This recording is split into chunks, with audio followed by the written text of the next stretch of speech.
Hi, my name's Phil Gardner and welcome to Fun with Boxes.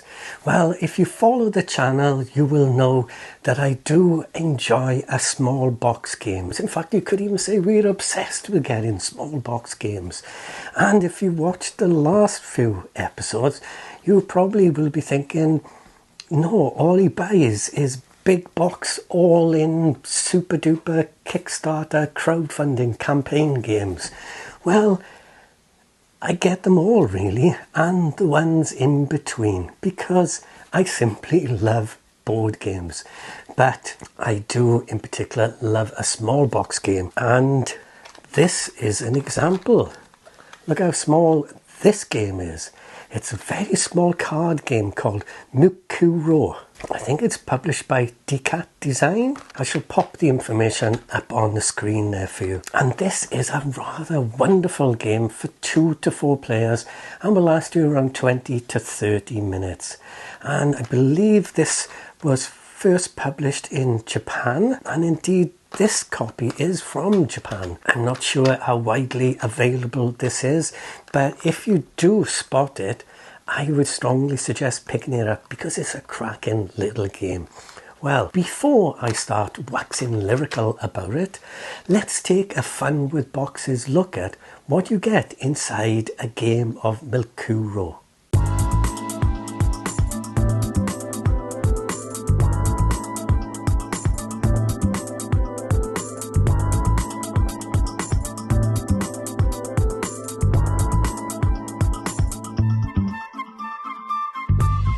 So let's take a look at how you set up and how you play the game, and then I'll give you my final thoughts on it after that. And this is what you get in a game of Milkuro. You have 4 cards that are called Milkuro cards, and you have 44 number cards that can be played either for their white value or for their black value, and these are numbered 1 to 44. So to start a game of Milkuro, deal everyone one of the Milkuro cards. So if I was setting up a 2-player game, each player would have 1 card each, and these cards work very, very simply. All you'll be doing is any black tricks that you win, you'll be collecting on the black side, and any white tricks you win, you'll be collecting on the white side. And you will be simply, during the game, you'll be trying to get the perfect balance of black and white. Take all the number cards and give them all a good shuffle. And then you will deal each player a set number of cards depending on the player count. And for a 2 to 3 player game, each player would get 11 cards, and for a 4-player game, each person you would deal 10 cards. So I've got a 2-player game set up here. I'm going to deal each person 11 cards each, and the remaining cards will not be used this round. Each player will keep their hand of cards hidden so that only they can see them. And the person who has most recently drunk milk is going to be the first player, called the leader. They are the first player of the round to lead the trick. And then in subsequent rounds, the player to the left of the previous round's leader will be the next leader. And this continues until everyone has been the leader. Well, that's how you set up the game. Let's have a look at how the game plays. Playing the game could not be easier. Beginning with the leader, players take turns clockwise to play a number card from their hand face up into the play area. And they play the cards in such a way so that you know who played the card and which orientation. So the leader will play one of their cards and announce it as either black or white, and place the card with the colour position closer to the centre of the table. And other players each play a card matching the leader's announced colour with the colour position closer to the centre of the table. So for example, if I was to play this card, I could play it either for black 8 or white 37. What I would do is put it into the centre of the table with the white facing inwards and say I'm playing a white 37. My opponent would look at their cards and they would have to follow the white suit. So they'd have to follow with a white card. So perhaps they could choose to let me win the trick and play a white 31. Again, pointing it into the table so that you can clearly see that it's the white cards that are being played and that you can clearly see who has won that trick.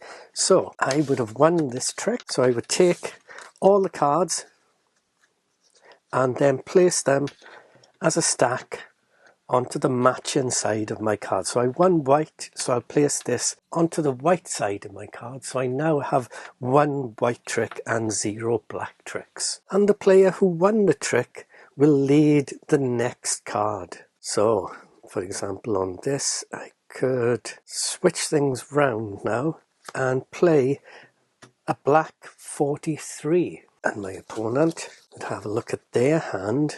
And what they could do, if they wanted to win this one, is they could play the black 44. So they would now win this trick and would collect all the cards and they would place them onto the black side of their card. And now they would lead the next trick. And play continues like this until everyone has emptied their hands. And then that will be the end of the round, and we would then proceed to scoring. Now each player would count how many times they have acquired black and white cards by counting the number of piles of their acquired cards on each side of their Milkuro card. Let's set this up as an example. So each player will now count how many sets of cards they have on either black or white. So in this example, my opponent has got 2 sets of white and 2 sets of black, whereas I have 1 set of black and 2 sets of white. Now if the piles are equal, as in this case, then you gain points equal to the number of piles you have acquired. So in this case, it's 2 plus 2 equals plus 4 for this player. However, if the piles are not equal, so there's a different number of piles, so there's 1 pile and 2 piles, then you lose points equal to the number of piles that you have acquired. So in this case, I would lose 1, 2, 3 points. So my score would be -3. So it'd be +4 versus -3. And then you go on to the next round where the player to the left of the player who started that round will become the leader. And you would simply continue doing this until all players have had a full round as a leader. So in a 3-player game, you'd be playing 3 rounds, and in a 4-player game, you'd be playing 4 rounds.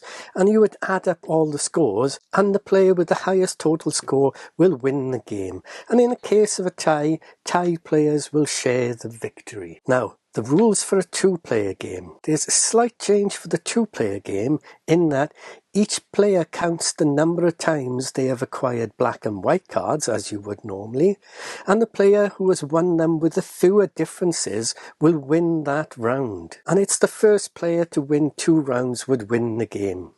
And except for those differences, the rules are exactly the same.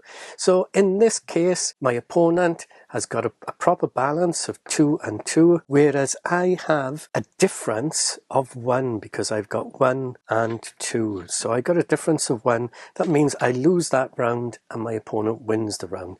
And we would play again. If my opponent wins again, they win that match. And there you go, that's how you play Milkuro. A very, very simple game, but a game that you will want to play again and again and again, because all of a sudden you start thinking, oh, hang on a minute, I've got this game now. It's not really as simple as it appears to be. Ooh. And therein lies the beauty of the game. Well, there you have it, Milkuro, a tiny game, but so much fun. So much fun indeed. This game has really, really impressed me because of its simplicity and just because it's so damn fun to play. I would highly recommend getting this one. In fact, I'm going to give it 2 Fun with Boxes thumbs up. That's how much I think of it. It's a clever, cracking little game. Well, I do hope you enjoyed taking a look at this game with me. If you did, please consider clicking the old like button and also hit that subscribe button too. That would be truly fantastic of you because it will help to grow the channel. And in the meantime, as always, thanks so much for watching. Please do take care and bye for now.